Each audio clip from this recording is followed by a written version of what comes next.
کاک سەرکۆ سوپاس بۆم دەرفەتە ئەبێ سەرەتا لەوەوە دەست پێ بکەم لە ناونیشانی وتارەکەی بەڕێستانەوە عێراق لە ڕووی یەدەگەوە بەهێزە چەند تۆن زێڕی هەیە واروها دراوی قورسی هەیە بەڵام ئەم یەدەگە بۆ نەیتوانیەوە خزمەت بە دۆخی ئێستا عێراق کاکە کاشی پێویستە. بەڵێ زۆر سپاس لە ڕاستیە وەکو معلومی جەنابتانە ئێمە هەموو ئەو وڵاتانەی کەوا تاک سەرچاوەن و اعتیمادی سەرێکیان لەسەر یەک سەرچاوەیە بۆ نمونە کەرتی کشتتوکاڵیان کەرتی سامانە سروشتەکان لە کەوانەیەکان نەوت و گازی سروشتی ئەمانە بۆ خۆی هەموو کاتێک معڕەزم بۆی کەوا تووشی مەسەلەن ئەزمەیە بن قەیرانێ بن چونکە خۆتان نەزانن کە وڵاتێکی وەکو عێراقەوە لە سانەوەی بەپێی یاسای بوجە لە سانەوەی داهاتەکانی اعتیمادی لەسەر فرۆشی نەوتە یان بەمانەوەی کە داهاتی نەوتە یان دۆلاری نەوتە کاتێکم دۆلارە نەوتە دەست دەکەوێتەوە کاتێکەوە ڕێڕەوی بازرگانی بە تایبەتی بۆ هەناردەکردنی نەوت بەپێی داهاتەکانی وەزارەتی نەوتی عێراق زیاتر لە 85 لە سانەوەدی نەوتی عێراق لە ڕێگەی باشوور و بە شێوەیەکی گشت لە گەروی هورموزەوە کامەسە هەناردەکرێت کاتێککە ئەم سەرچاوانە نەبوو حتمما بە دڵنیایی و کاریگەری خراپی هەیە لەسەر دۆخی دارایی بە شێشی گشتی طبعا ئێمە ڕاستە بانکی ناوەندی یەدەگێکی باشی هەیە هەم لە دراوی بیانی هەم لە زێڕیش بەڵام بەپێی دەستور بەپێی یاسا حکوومەتی عراقییان توانین بڵێن دەسەڵاتی جێبەجێکردن بۆی نییە بەپێی دەستور بەپێی یاسا دیاری کردووە کەوا ناتوانێت تەدەخولکە لە ناو ئەو یەدەکەیەوە بانکی ناوەندی هەیە معلومی جەنابتان لە بانکی ناوەندی دامەزراوەیەکی سەربەخۆیە کە تەنها خازعە بۆ ئەنجومەنی نوێنەران نەک ئەنجومەنی مەسەلەن وەزیران لەم لایەنەوە ئالەم ئەمە حاڵەتەکە تامانەوەشمان لەبیر نەچێ ئەمە کاتێکەواڵێن یەدەکی دراوی عراقی بیانی لە بانکی ناوەندی عراقا بەرزە تەنها ئەمە بۆ پشتیوانیە کە بۆ بەهای دراوەکە ژینا مانای ئەوە نییە کەەوە ئەم یەدەکە حکوومەت دەسەڵاتی جێبەجەکردن ناتوانێت بەکاری بێنێت و سەرفیکا بە تایبەتی بۆ خەرجی بەکاربردن کەوا لە یاسای بوجار ڕێژەی خەرجی بەکاربردن بەپێی داتاکان باسەوە کرێ موچە لەگەڵ بەکاربردن لە سانەوەدی مەسەلەن کۆی خەرجەکانی بوجەکەیەکەوە لە ئاسای 3 ساڵی بودجێ لە کابینەکەی پێشودا بۆ هەر ساڵێک تقریبا نزیک 200 تریلیۆن دانراوە یعنی ئەمە ئەوان پێڵێکەوە ڕاستە بانکی ناوەندی یەدەکی باشی هەیە لە درای بیانی لە هەمان کاتە زێڕی نەختنیشی هەیە نزیکەی 140 تن بۆ 145 تۆنی هەیە لە زێر بەڵام ئەمە مانای ئەوە نییە کە دەسەڵاتی جێبەجێکردن بتوانێت دەست بخاتە نا ئەم دراوانەوە ئەم یەدەکەوە بەکاری بێنە بۆ خەرجە ڕۆژانەکانی خۆیان بە تایبەتی لە بابەتی موچەیە باشە لە حاڵەتێکە ئەگەر ئەم دەسەڵاتە بدرێت بەلایەنی جێبەجەکار و حکوومەت و وەزارەتی دارایی عێراق دەست بۆ ئەم یەدەگە ببا مەترسیەکانی دەستبردن بۆ یەدەگەکە چییە؟ لە ڕاستیە زۆر مەترسیدارە بۆ ئابووری عراق چونکە خۆتان نەزانن ئابووری عراقی کە لەوڵ ئابووریانێکەوە تاک سەرچاوەیە ینی کەرتە ئابووریەکانی کە ئابووری ڕاستەقینمان لە عراقا نییە ڕاستیەکەی هەرچیمان هەیە بە پێی داتاکان هەموو احتیمادمان لەسەر داهاتی نەوت و لەسەر دۆلاری نەوتە ئەگەر مەسەلەن نەوتی باش هەناردەکەین و بفرۆشێت و سعری نەوت بەرز بێتەوە حتممەەوە قەبارەی داهاتەکان لە عراقا بەرزە بێتەوە بەڵام بە پێچەوانێشەوە ئەم یەدەگەیکەوە لە ناو بانکی ناوەندیە هەیە هەم لە درای بیانی هەم لە زێڕەکە ئەمە تەنها بۆ بابەتێکە بەپێی یاسا دیاری کراوە بۆ پشتیوانیکردنی بەهای دراوەکەیە طبعا معلومی جەنابتانە سیاسەتی نەختینەی مربوطە بە بانکی ناوەندیەوە سیاسەتی داراییش لەگەڵ حکوومەت و وەزارەتی داراییە بە هیچ شێوەیەک بەپێی مادەی دەستوری بەپێی یاسای بانکی ناوەندی کەواڵە دامەزراوێکی سەر بە خۆیە دەسەڵاتی جێبەجەکردن بۆی نییە تەدەخولکە لە ئیشوکارەکانیان تەنها ئەنجومەنی نوێنەران توانێت چاودێریکەوە لە پێچینەوەکە لەم لایەنەوە کاتێکەوە بە ناچاری مەسەلەن ئێستا بانکی ناوەندی هاوکاریکی حکوومەتی کردووە بۆ دەسەڵاتی جێبەجەکردن بۆی کەوا هیچ نەبێ ئەو کورتێنانەی کەوا لە موچەی مانگی حوتە هەیە کەوا نزیکەی 3.3 تریلیۆن دینار کورتێنانی هەیە فقط بۆ موچەانی بە بابەتەکانی کەنە خۆتان نەزانن لە یاسای بودجەی 2026 مان لێ لە حکوومەتی عراق لەم کابینەی جەنابی زەیدیان نیمانە ئەو بابەتە نەکراوە نەتوان ئامادەکرێت هەوڵێوە لە 2027 ئامادە بکرێت بەڵام لەم لایەنەوە کاتێک حکوومەتە دەخولەکەیان ئەگەر بانکی ناوەندی لەم احتیاطی خۆی بیا بە حکوومەت بۆ خەرجەکان بە تایبەتی خەرجی بەگەڕ وەکو موچە خەرجی بەکاربردنی و دامودەستگاکانی دەوڵەت ئەمە کاریگەری خراپی ئەگەر بەهای ئەم ئەگەر قەبارەی یەدەگەکە کەم بێتەوە حتمان کاریگەری خراپی لەسەر چی لەسەر بەهای دراوی دیناری عراقی لەلایەک دوو ئەو هەڵاوسانەی کە ئێستا قەبارەشی گەورەیە لە ئابووری عراقا ئەبێ بە 2 ئەو 3 ئەوەنە لەبەرەوە معلومی جەنابتانە ئەمە ئابووریەکی فشەڵمان هەیە هەرچیەکمان هەیە بۆ پێداویست پڕکردنەوەی پێداویستەکانی ناوخۆیمە لەدەر هاوردەیەکەین مامەڵەکردنی بابزگانی هەرێم مەسەڵەن عراق بە شێوەی گشتی لەگەڵ وڵاتانە فقط بە هاوردەکردن گینا عراق جگەل لە نەوتەکەی لە بابەتی نەوت بڕ بتراسێ چی شتێکمان هەیە کەوایە ئەمە هەناردەیەکەین ینی بە شێوەیەکی گشتی بە دەوڵەتی عراقی ئەڵێن لەبەرەوە کاتێک لەم لایەنەوە ئەگەر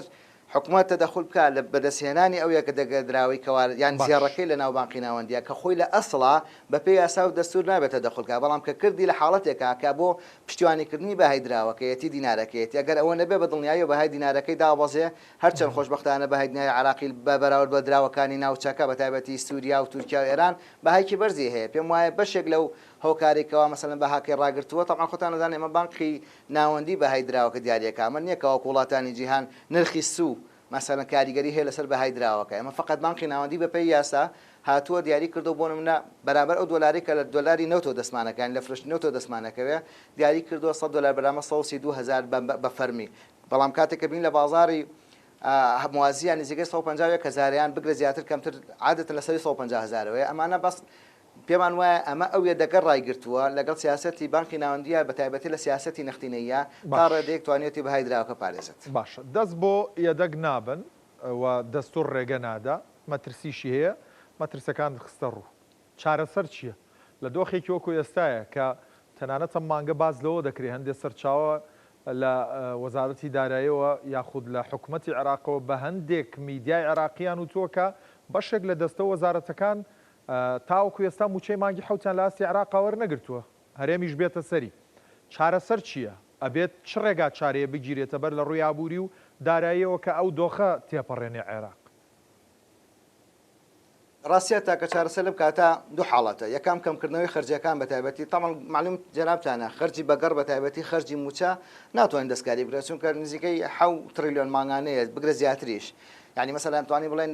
ژیانی بژێوی بازار و خەڵکو و دانیشتوانی نزیکە 42 میلیۆن کەس لە عێراق احتیمال لەسەر موچەیەکەوە مانگانە حکوومەتی عێراقیدا بەشێکە لە ڕێی موچەوە خانەنشینی سەربازیە مەدەنیە بابەتەکانی تر چاودێری کۆمەڵایەتیە کەواتە من ناتوانین لە بابەتی موچە دەستکاری کەمکردنەوەی خەرجیەکان بکەین ئەوە هەیە لە کەمکردنەوەی خەرجی بەگەڕ بۆ وەزارەتەکان و بابەتەکانی کە تەمان لەمە لەوەی 2026 یاسای بودجەمان نییە هیچ بڕپارەیەک ئەگەر هەبێ فقط بۆ موچەیەک کە نەبوو بۆ بەرهێنان نیمانە لەم لایەنەوە پێویستە حکوومەتی عێراقی یەکەم شەدا ئەو کاکەوە خەرجیەکانی کە ئەو خەرجانەی کە ناپێویستن جگە لە موچە کەم کاتەوە دوو کە ناچاری بوو لە حاڵەتی کێوە زۆربەی وڵاتانی جیهان پەنای پێبن بریتە لە قەرزی ناخۆ قەرزی دەرەکی بە پێی داداکانی وەزارەتی مالی عێراقی نزیکە 70 بۆ 75 تریلیۆن دینار قەرزی ناخۆی لەسەر حکوومەت لەم کابی لەسەر حکوومەتە لەسەر حکوومەتی عێراقیە لەم لایەنەوە قەرز خۆتان ئەزانم معلوم جەنابتانە قەرز بەرامبەرێکی هەیە کە بریتە لە نرخی سوو بەڵام زۆر ئاسایە زۆربەی وڵاتانی جیهان پەنا بنە بەر قەرز بە تایبەتی قەرزکردن بۆ بەرهێنان بەڵام لای کەش ئەمە تووشی ئاستەنگی و بەرپرسێکی کەوێن ئەگەر حکوومەتی عێراقی هەوڵی ئەوە بداکەوە قەرزی بیانی بەدەستبێنێ قەرزی دەرەکی بەدەستبێنێ بە تایبەتی لە سندوقی نەختی نێودەوڵەتی لەگەڵ بانکی نێودەوڵەتی ئەوان خۆتان نەزانین مەرجەکانیان پەیوەستە ئەگەر هاتوو دەوڵەتێکان حکوومەتی داوای قەرزکا لەم دوو سنووقە لەم دوو دامەزراوە نێودەوڵەتیە پێویستە جۆری قەرزەکە دیاری بکرێت بۆ کوێ مثلا فقط دەبێت بۆ بەرهێنان بێ ئەگەنا بۆ خەرجیەکانی وەکو خەرجی بەگەڕ و موچە ئەم دەوڵەتانە نایە طبعا ئەمانەش هەمووی بۆ خۆی نرخی فایدەی لەسەرە لەبەرەوە ئاساییە حکوومەت لەم حاڵەتە هەوڵیشی یاوە بزانم خەریکی ئەوەن کەوا لە ڕێگەی دادگاوە لە ڕێگەی محکەمەی اتحادیەوە کە پەرلەمان ئێستا ناتوانێت یاسای بودجەی نییە یان جۆرێک لە جۆرەکان دەسەڵاتی بدرێت بە سەرۆکوەزیران وەزارەتی مالیە بەشێک لە بۆ پڕکردنەوەی ئەو کورتێنانی کە هەیە قەرز بکەن لە قەرزی ناخۆیی بکەن لە هەمان کاتە قەرزی دەرەکیشن بەڵام کە پیشیان ئەوان بیر نەچێ مەسەلەن کاتێک کە قەرزی ناخۆیی ئەکەین لە بانقە ناوەندیەکان لە بانقە بازرگانیەکانی عێراق ئەمە جاریش کە مەترسیدارە چونکە قەبارەی نەختینەیی لەناو ئەم بانقە بازرگانیانە کەم مەکەینەوە کە کەم بووە ئەم بانقانە توانای ئەوان نییە وەکو جاران قەرز بن بە بازرگان و دەوڵەمەند و سەرمایه‌دار و ئەو کەسانی کەوا لە بازاڕە کارەکەن کەواتە جاریش کە کەمکردنەوەی نەختینەیی لە بازاڕی عێراقا باشە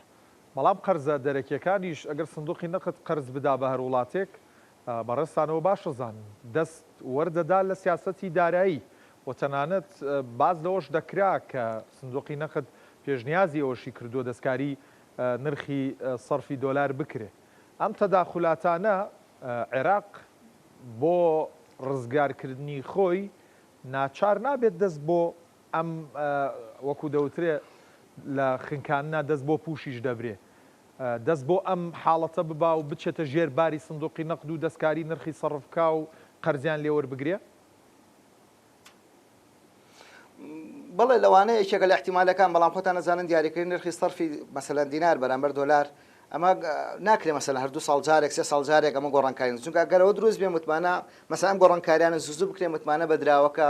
نامێنێ ئەو جارە جۆرێک لە جۆرەکان مەسەلەن کۆمەلگەی نێودەوڵەتیش ئەو دامەزراوە داراییەکانی جیهانیش مەسەلەن بە شێوەیەک سەری ئەم وڵاتەیەکەن بەڵام لە ناچاریە کاتێکەوە گەر بە حکوومەتی عێراقی مەسەلەن هەوڵی ئەوە بدا قەرز بەدەستبێنە بە تایبەتی قەرزی دەرەکی لە سندوقی نەختی نێودەوڵەتی لە بانکی نێودەوڵەتی ئەگەر بیرمان بێت لە کابینەکانی ڕابردووە ئەوان بۆیان هەبوو بە تایبەتی قسەشەیە لەسەرکەوە لە یاسای بودجەی 2027 هەر یەکە لە سندوق و بانکی ناوەندی بانکی نێودەوڵەتی ئەگەر قەرز بن بە حکوومەتی عێراقی خۆیان دیان ڕێگە و نیشانەکان مەسەلەن ئەو پێوەرانی کەوا پێویستە لە بودجە هەبێت مەسەلەن دەستنیشانی کەن و تەدەخۆلەکەن خۆتان نەزانن عێراق وڵاتێک هێشتا سیادی کاملی بەدەست نهێناوە بە تایبەتی مەکاتێک دێبینێکن لە داهاتی نەوتەکە ئەو دۆلاری نوتی کە دەستمانەکەوێت ئەچێتە بانقی فدراڵی لە ئەمریکا جارێککە حکوومەتی ئەمریکا بەپێی سیاسەتی خۆی هەنێک گوژمە بە کاشە نێرێت عراق و بانقی ناوەندی جارێکی کە بانقی ناوەندی فرۆشێتە لە بازاری کراوە و مەزادیکەوە هەیە بە بازار ئەلکترۆنیەکە ئەو جادا وەزارەتی دینایی دەستێکەوە و خەرجەکانی خۆی دابینەکە بەڵێ لەم لایەنەوە حکوومەتی عراقی معڕەزە و ئامادەشە پێم وایە چونکە بۆ مەترسیەکە گەورەی هەر ئەمڕۆ کەمێک سوکە مزاهرەیەکمان بینی لە بەغا ئەمە کاریگەری دواکەوتنی موچەیە تەمان ئەمە هەرێمی کوردستان ڕاهاتوین لەسەر بەردۆخ کە بەڵام عراق لەوانەیە لەبەر ئەوەی کەوا ئەمە کاک کوشتیان مەسەلە معلوم جەنابتانە عراق ئابووری ڕاستەقینەی نییە ڕاستە ماڵێن ئابوورێکی بەهێزمان هەیە بەڵام ئابووری بەهێز بۆ وڵاتانە ئەوتێکە کەرتە ئابووریەکانی پیشەسازی کشت و کاڵ مەسەلەن سیاحە هەموو بابەتەکانی کە جۆرێک لە جۆرەکان توانایکیان هەبێت بەپێی داتاکان بازرەوە کرد تەنها لە سادە کەمتری بودجێ گشتی احتیمال لەسەر داهاتی نانەوتیە کە هەنە جار مەسەلەگاتە 10 تریلیۆن کەمتریش ساڵانە طبعا من نابێتەوەی کەوا مەسەلەن بتوانین ئەمە احتیمالمان لەسەر کردەکانی کە بێت لەم لایەنە حکوومەتی عراقی مەجبورە و ناچاریشە لەبەرەوەی کەوا خۆی ڕزگارکات لەم دۆخە لەبەرەوەی لە خنکان ڕزگاری بێ مەجبور هەر کاتێک مەساگەر قەرزی کرد پابند بێ بۆ ڕێنمانێکەوە بانقی نێودەوڵەتیان سندوقی نەختی نێودەوڵەتی مەسەلا HSBN بەسەر ئەو وڵاتەیە پێشتر حکوومەت هێرەمی کوردستان جۆرێک لە دەنگدلێری هەبوو بەرامبەر عێراق و ئەو دێڕی بەغداد مایە پوچ و مفلیسەمان لە حکوومەتی هەرێم لە ڕابردوودا گوێ لێ بووە بەڵام ئێستا حکوومەتی هێرەمی کوردستانیش بە جۆرێک گرێدراوە بە حکوومەتی عێراقەوە گەر حکوومەتی عێراق مفلیس بێ ئێمەش مفلیسین وەکو هەرێمی کوردستان چارەسەر بۆ هەرێمی کوردستان چییە؟ ئایا ئیلا چارەنووسمان لەگەڵ چارەنووسی ئابووری عێراقدایە یا ڕێگا چارەیەکی ترمانەیە وەکو هەرێمی کوردستان؟ بە دڵنیاییەوە پاشکوێن بۆ دارایی عراق بە دڵنیاییەوە ئەمە وەکو ئەگەر بۆ عراق جارێک مەترسی بێ بۆ هەرێمی کوردستان دووجار مەترسیە چونکە حکوومەتی عراقی هەمیشە مەسەلەن یەکەم جار عادەتەن کوردەواری ئەڵێ خێر بۆ خرێش نەک بۆ دەروێش یەکەم جار بۆ فەرمانبەران موچەخۆرانی خۆی ئەوجا ئەگەر لێ مایەوەکو چۆن لە مانگی ڕابردووە نزیکەی 50 ڕۆژی خایاند ئەوجا بە دڵنیاییەوە مانگەش هەروە دەرەچێت بۆ موچە لەبەرەوەی کەوا حکوومەتی هەرێمی کوردستان کۆمەڵگەیەکیان دەتوانین بڵێن ئابوورێکی بەرهەمێنەری نییە هیچی نییە تەنها ئەویش احتیمالی کوردی لەسەر ئەو نەوتەوەی ئەگەر ڕێککەون هەرچەندە سەبەت داخواڵێن ڕۆژانە نزیکەی 20,000 نوت بەرمیل نەوت هەناردەیەکرێ ئەگەر بگاتە ئاستەکەی جاران و ئەو حسە بودجەیەکەوە هەمان دەستمانکەوە جۆرێک لە جۆرەکان بڵێ بە دڵنیایی ئەمە پاشکوین بۆ دارایی عراق بە دڵنیایی ئەمە پاشکوین بە حکوومەتی عراق هەر قەیرانێکی دارایی لە عراق دروست بێ کاریگەرێکێک بۆ عراق جارێک بێ بۆ هەرێمی کوردستان بێ بە 2023 ئەوە 4 ئەوەنە چونکە بۆ ئێمە هیچ شتێکمان نییە جگە لەو بەشە بودجەی لەو بەشە موچەیەکەوە ماگانە نزیکەی 945 میلیارد تا تقریبا ئەگەر ڕێکەون بۆ تریلیۆنێکە بێ لەبەرەوە ئەوە تا داهاتی ناخۆ بە حکوومەتی هەرێمی کوردستان هیچ داهاتێکی ناخۆم نییە بۆی کەوا هیچ نەبێ ئەو بەشێکەوە دیاری کراوە 120 میلیارەکە بنێنین بۆی کەوا لە بەرامبەر ئەوە بەغا موچە بنێرێ تەنها موچە بنێرە خۆتان نەزانێمە لە 2014 یاسای بودجەمان نییە و لە کابینەی سوودانیشە هیچ بڕبودجەیەک بۆ بەرهێنان بۆ هەرێمی کوردستان نەنراوە لەبەرەوە بڵێ هەرێمی کوردستان هیچ دەرەنجامێکی هیچ دەرچەیەکی نییە مەوەی دەربازبوون لەم بارودۆخە لەبەرەوە پێمان وایە کاریگەرێکە گەر بۆ عراق جارێک بێ بۆ هەرێم دوو جارە یعنی ئەوەی کە تێبینی ئەەکەین دەربازبوونی ئابووری و قەیرانی دارایی هەرێمی کوردستان بەڕاستی زۆر ئەستامە بە حکوومەتی هەرێمی کوردستان کە لە کاتێک ئێستا داهاتی نانەوتی و داهاتە ناخۆیەکانی ئەو پەڕی لە کەمی داوە خۆتان نەزانێ ئەمە بەشێک لە جگە لە خەرجی بەکاربردن بەشێک لە موچەخۆرانی گرێبەز نزیکەی 50,000 کەسە بن احتیمالیان لەسەر داهاتی نانەوتی و داهاتی ناوخۆی ئەوانش ئەوەتە لە مانگی ڕابردوودا دواکەوتن بە دڵنیاییەوە کاریگەریەکە خراپترە بێ ئەوای لێ کردو بازار سس بێ لاواز بێت تووشی دیاردەی داکشانەوە بین کەلوپەل هەیە لە بازارە بەڵام خەڵک پارەی پێێنێ بڕوا پێداویستەکانی خۆی بەدەست بێنەوە پێویستەکان پڕکاتەوە بەڕێز سەرکۆ یونس ئابووری ناز لە هەڵەبجەوە زۆر سوپاس ماندوومان کردی